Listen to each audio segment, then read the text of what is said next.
প্রকৃত আশিকে রাসূলেরা। মানব নফস অর্থাৎ ষড়রিপু তথা কাম, ক্রোধ, লোভ, মোহ, মদ ও মাৎসর্য, এই রিপুগুলোর বেড়াজালে মানুষ আবদ্ধ হয়ে পড়ে।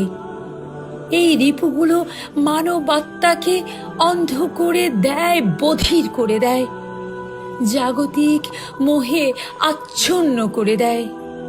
নফসধারিত মানুষ তখন হিংসা, বিদ্বেষে, পরস্পর মারামারি, একজনের সুখে অন্যজন ভালো কাজে ঈর্ষাবোধ করে, অপবাদ দেয়, মিথ্যা আরোপ করে, একজন অপরজনকে তুচ্ছ করে, কেউ বা মানুষের সম্পত্তি গ্রাস করে, লোভে হিংসায় কখনো কেউ হত্যা করে, কেউ বা নিজের নফসতাড়িত হয়ে পাপ কাজে জড়িয়ে নিজের চরিত্রকে নষ্ট করে দেয়, সেও আত্মাকে অপবিত্র করে ফেলে।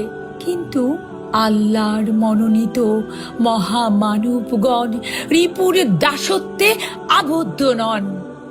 তারা তো কাউকে হেয় করতে পারেন না, কারো হৃদয়ে তারা আঘাত করতে পারেন না, নিজের স্বার্থে তারা তো সত্যকে কখনোই বিকৃত করতে পারেন না। এই প্রসঙ্গে মহান রাব্বুল আলামিন সূরা হজের ৪৬ নম্বর আয়াতে বলেন, চোখ অন্ধ হয় না, অন্ধ হয় অন্তরে থাকা হৃদয়। হৃদয়ের চোখে যারা জাগ্রত তারা তো শুধু শরীয়তের আবরণ নয়, মারিফতের আলো দ্বারা তাদের হৃদয় থাকে আলোকিত।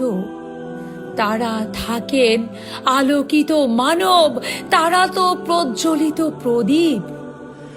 যিনি সাধনার দ্বারা অন্তরের পঞ্চ ইন্দ্রিয়কে জাগ্রত করতে পেরেছেন, তিনি প্রতিনিয়ত আল্লাহর সাথে, আল্লাহর রূহের সাথে কথোপকথন করেন। দয়াময় আল্লাহকে তিনি তার নফসের মোকামে দেখেন, দয়াল রাসূলের সাথে, সর্বযুগের নবী রাসূলের সাথে তার হৃদয়ে যোগসূত্র আছে। তিনি প্রতিনিয়ত কথোপকথন করে থাকেন। সমগ্র যুগের নবী রাসূলের সাথে, দয়াল রাসূলের সাথে, মহান মুর্শিদের সাথে, মহান রাব্বুল আলামিনের সাথে তার তো প্রতিনিয়ত দেখা সাক্ষাৎ হয়।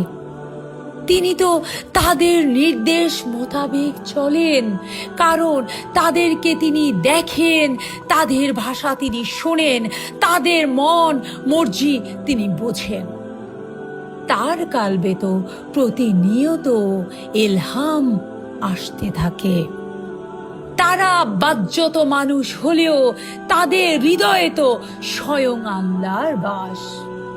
যেই কারণে হযরত আলী বলেছিলেন, এ কোরআন মৃত, আমি সবাক জীবন্ত কোরআন।